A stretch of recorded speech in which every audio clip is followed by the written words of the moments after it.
Kanalımdan ve mutfağımdan herkese merhabalar. Bugün özel sosuyla ön haşlama gerektirmeden fırına karnabahar kızartması tarifi ile geldim.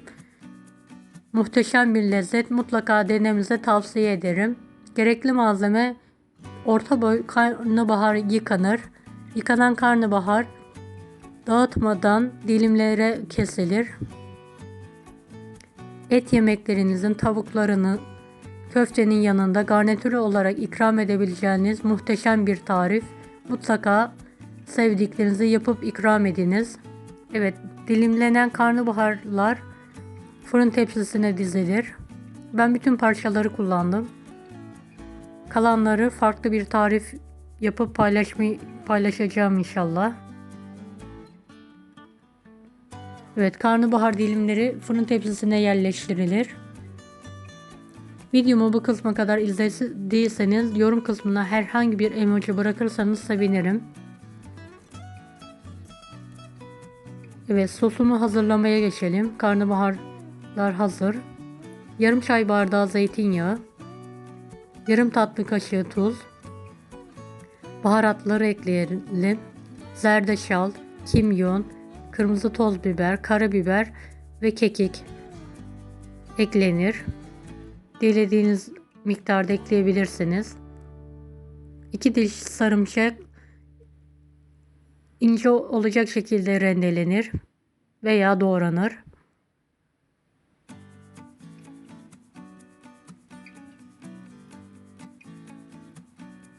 Evet, tüm malzemeler karıştırılır ve karnabaharların üzerine her tarafa gelecek şekilde sürülür bir fırça yardımı ile.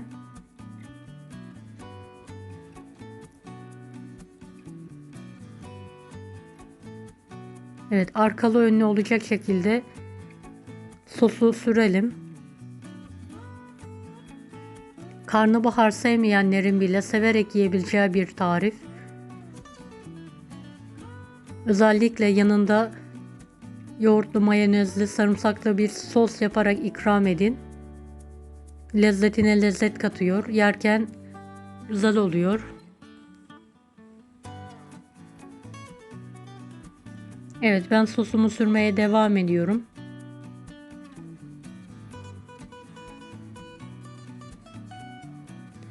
Önceden ısıtılmış 170 dereceli alt üst ayar fırında üzeri kızarana kadar pişirmeye bırakalım karnabaharları.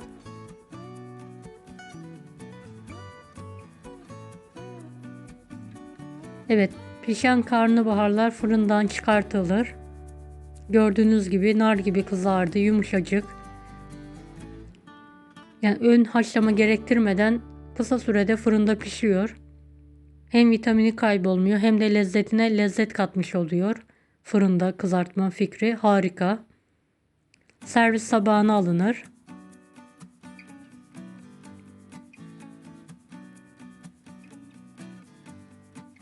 Dikkatli bir şekilde dağıtmadan alalım servis tabağına.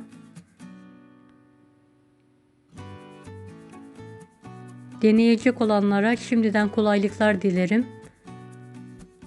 Afiyet olsun arkadaşlar.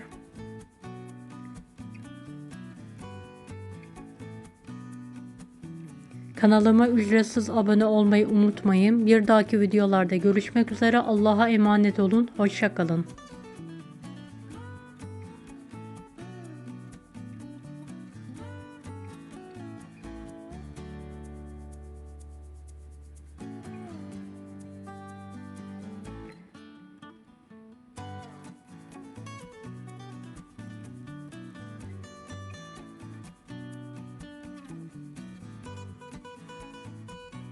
Evet, ben tadına bakıyorum. Yemeğe doyamadım.